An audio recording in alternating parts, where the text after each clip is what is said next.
നമസ്കാരം, എല്ലാവർക്കും കോക്കനട്ട് കോണ്ടിനെൻ്റെ മറ്റൊരു വീഡിയോയിലോട്ട് സ്വാഗതം. ഇപ്പോൾ ഞാനുള്ളത് ഉത്തരാഖണ്ഡിലെ കാത്ഗോഡം റെയിൽവേ സ്റ്റേഷൻ്റെ അടുത്തുള്ള ഒരു ഗവൺമെൻറ് റെസ്റ്റ് ഹൗസിലാണ്. ഇന്നലെ ഞാനിവിടെ എത്തിയിരുന്നു. കാരണം നമ്മളൊരു ഹിമാലയൻ ട്രക്കിംഗ് പ്ലാൻ ചെയ്താണ് എത്തിയിരിക്കുന്നത്. അപ്പോൾ ആ ട്രക്കിങ്ങിന് കൊണ്ടുപോകുന്ന ഗ്രൂപ്പുകാർക്ക് കോവിഡ് നെഗറ്റീവ് സർട്ടിഫിക്കറ്റ് വേണം. അതുകൊണ്ട് ഇന്നലെ ഞാനിവിടെ എത്തി ഒരു വിധത്തിൽ അതൊക്കെ സംഘടിപ്പിച്ച്, അതൊക്കെ ഒരു വലിയ കഥ തന്നെയാണ്. അതൊക്കെ നമുക്ക് യാത്രയിൽ പറയാം.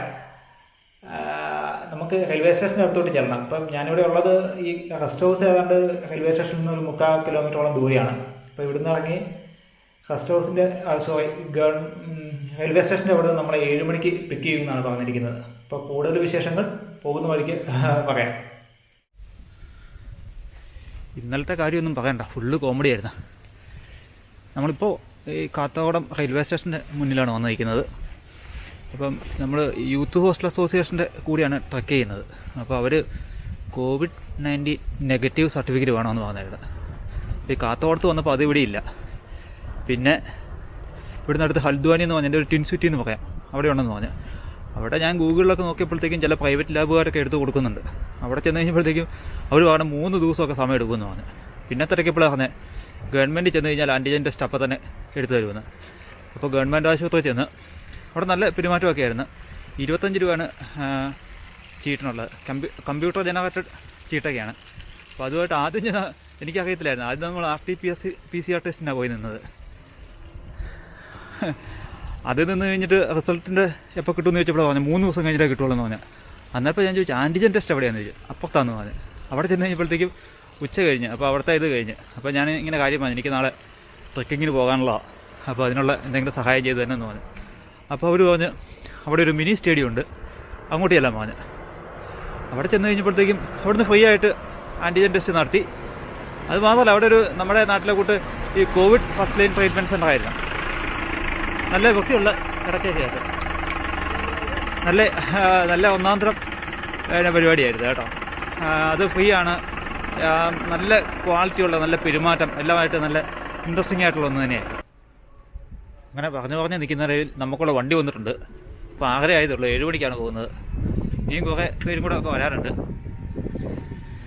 അപ്പോൾ ഇനി വണ്ടിക്കകത്ത് ബാക്കി കാഴ്ചകളൊക്കെ വണ്ടിയിലിരുന്ന് കാണാം. അപ്പോൾ ഇടയ്ക്ക് ബ്രേക്ക്ഫാസ്റ്റിനൊക്കെ നോക്കും. വൈകുന്നേരത്തോടു കൂടി അതിൻ്റെ ബേസ് ക്യാമ്പിൽ എത്തുള്ളൂ എന്നാണ് പറഞ്ഞത്.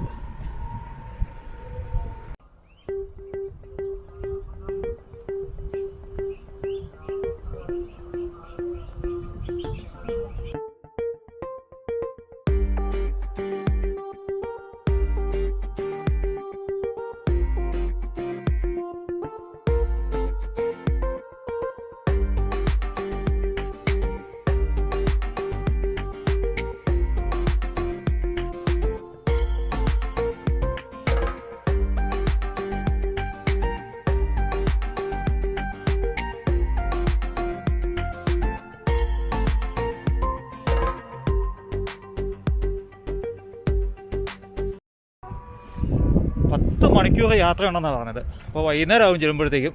എപ്പോൾ ചെല്ലുമെന്ന് അറിയത്തില്ല, എത്ര കിലോമീറ്റർ ഉണ്ടെന്ന് അറിയത്തില്ല. അപ്പോൾ പോകുന്ന വഴിക്ക് രാവിലത്തെ ഭക്ഷണം കഴിക്കാനായിട്ട് നിർത്തിയിരിക്കുകയാണ്. അപ്പം ഭക്ഷണം കഴിച്ച് കഴിഞ്ഞിട്ട് വീണ്ടും യാത്ര തുടരുന്നതായിരിക്കും.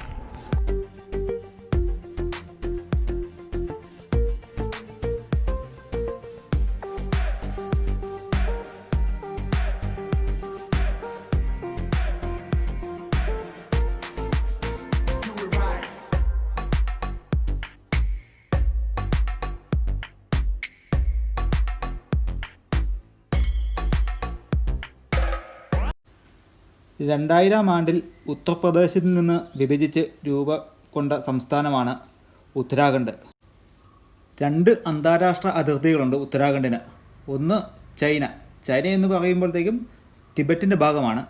മറ്റൊന്ന് നേപ്പാളുമായിട്ടും ഉത്തരാഖണ്ഡ് അതിർത്തി പങ്കുവയ്ക്കുന്നുണ്ട്. പിന്നെ അതിർത്തി പങ്കുവയ്ക്കുന്നത് ഇന്ത്യയിലെ തന്നെ സംസ്ഥാനമായ ഹിമാചൽ പ്രദേശുമായും മാതൃ സംസ്ഥാനമായ ഉത്തർപ്രദേശുമായിട്ടുമാണ്.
അങ്ങനെ നമ്മൾ പോകുന്ന വഴിക്ക് ഉച്ചഭക്ഷണം കഴിക്കാൻ കയറിയതാണ്.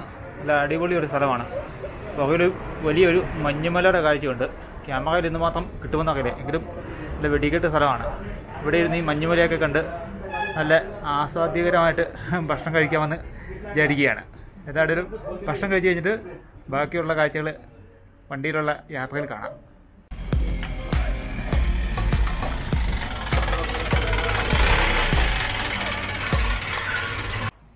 കാഴ്ചയൊക്കെ കണ്ട് കഴിച്ചുകൊണ്ടാണ് തോന്നുന്നു. കാഴ്ച നന്നായിട്ടായി. വെജിറ്റബിൾ ഇല്ലാത്ത ഒരു വെജിറ്റബിൾ ഫ്രൈഡ് റൈസ് 156 രൂപയായി. 150 രൂപയും 6 രൂപ GST. എന്തൊക്കെയാണെങ്കിലും മഞ്ഞുമലയൊക്കെ കാണിച്ച് അവർ കഴിപ്പിച്ചല്ലോ. അതിൻ്റെ ആശ്വാസത്തിൽ ഇവിടുന്ന് നല്ല വിടുക.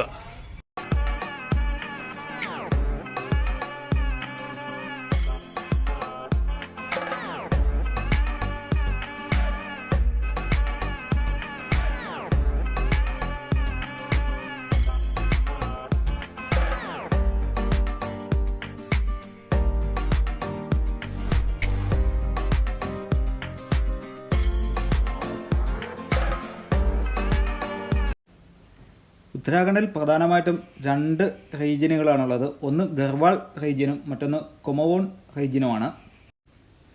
കൂടാതെ 13 ജില്ലകളും ഈ 2 റീജിയനുകളുമായിപ്പെട്ട് ഉത്തരാഖണ്ഡിലുണ്ട്. ഹിമാലയൻ മലകളിൽപ്പെട്ടതാണ് ഉത്തരാഖണ്ഡിലെ ഭൂരിഭാഗം ഭൂപ്രദേശവും. കൂടാതെ ഏതാണ്ട് 70% വനമാണ് എന്ന് തന്നെ പറയാം.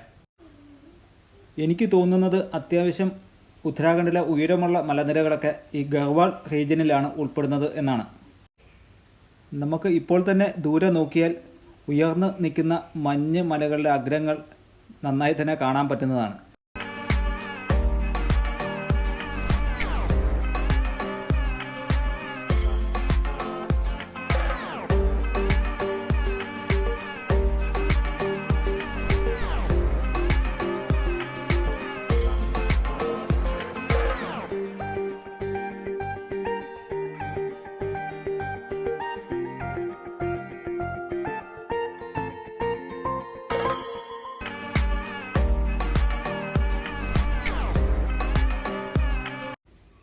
ഇവിടെ തട്ടുതട്ടായിട്ടുള്ള കൃഷി സ്ഥലങ്ങൾ നമുക്ക് കാണാം. നെല്ലിവിടെ പ്രധാനമായിട്ടുള്ള ഒരു കൃഷിയാണെന്ന് തോന്നുന്നു. വൈക്കോലുകൾ ഇങ്ങനെ തുറു കൂട്ടിയിട്ടിരിക്കുന്നത് കാണാം. അതുപോലെ തന്നെ കന്നുകാലികൾ ധാരാളമായിട്ട് നമുക്ക് വഴിവക്കലിലൊക്കെ കാണാം. കന്നുകാലികൾ ഉള്ളതുകൊണ്ടാണെന്ന് തോന്നുന്നു വൈക്കോൽ ഇങ്ങനെ തുറു കൂട്ടിയിട്ടിരിക്കുന്നത്.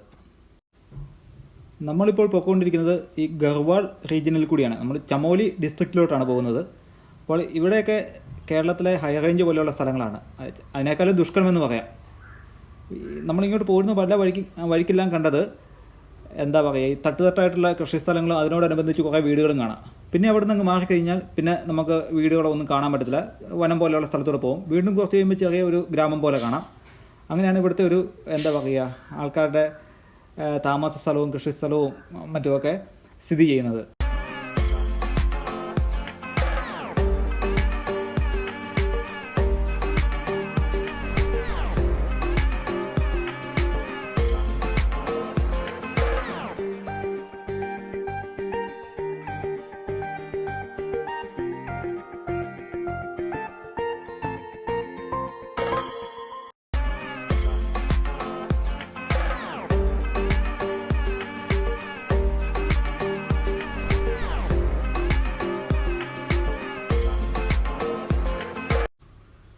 ഞാൻ ഇവിടെ ശ്രദ്ധിച്ച മറ്റൊരു കാര്യം എന്താണെന്ന് വെച്ച് കഴിഞ്ഞാൽ, ഇവിടുത്തെ നമ്മൾ ഈ പോകുന്ന വഴിക്കുള്ള പല ടൗണുകളിലും വഴിയൊക്കെ വളരെ വീതി കുറഞ്ഞതാണ്. ചില ആൾക്കാർ വണ്ടിയൊക്കെ കൊണ്ട് ഈ വഴിയുടെ നടുക്കെന്ന രീതിയിൽ മാറ്റിയിടും. പക്ഷേ ആരും ഹോണടിച്ച് ബഹളം വെക്കാറൊന്നുമില്ല. ഉള്ള സ്ഥലത്തൂടെയൊക്കെ ഇങ്ങനെ തിക്കിക്കയറ്റി അങ്ങ് കൊണ്ടുപോകും. ആരും അങ്ങനെ ഭയങ്കര ധൃതിയിൽ ജീവിക്കുന്ന ആൾക്കാരായിട്ട് എനിക്ക് തോന്നിയില്ല.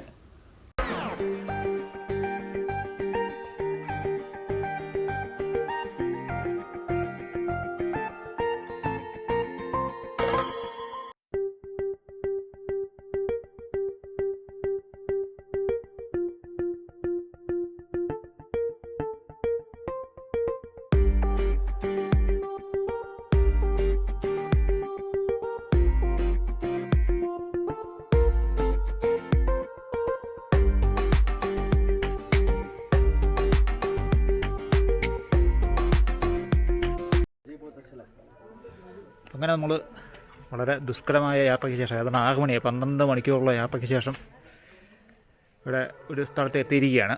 ഇവിടെ നാളെ അങ്ങോട്ടുള്ള ചെറിയ ട്രെയിനിങ്ങും അത് കഴിഞ്ഞിട്ട് നാളത്തെ കഴിഞ്ഞോട്ടാണ് ട്രെക്കിങ് തുടങ്ങുന്നത്.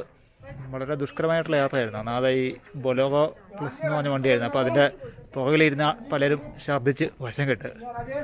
എന്താണെങ്കിലും ഏകദേശം 11 മണിക്കൂറുകളുള്ള യാത്ര അവസാനിച്ചിരിക്കുകയാണ്. ഇനി ഇവിടെ സ്റ്റേ ആണ്. രാത്രിയിലത്തെ ഭക്ഷണമൊക്കെ കഴിച്ച് ഉഷാറായിട്ട് നിൽക്കുകയാണ്. വീഡിയോ ഇവിടെ തീരുകയാണ്. നാളെ പുതിയൊരു വീഡിയോ എടുക്കണം. അപ്പോൾ അതിൻ്റെ കാഴ്ചകൾ മറ്റൊരു ദിവസം നിങ്ങളിലോട്ട് എത്തിക്കാം.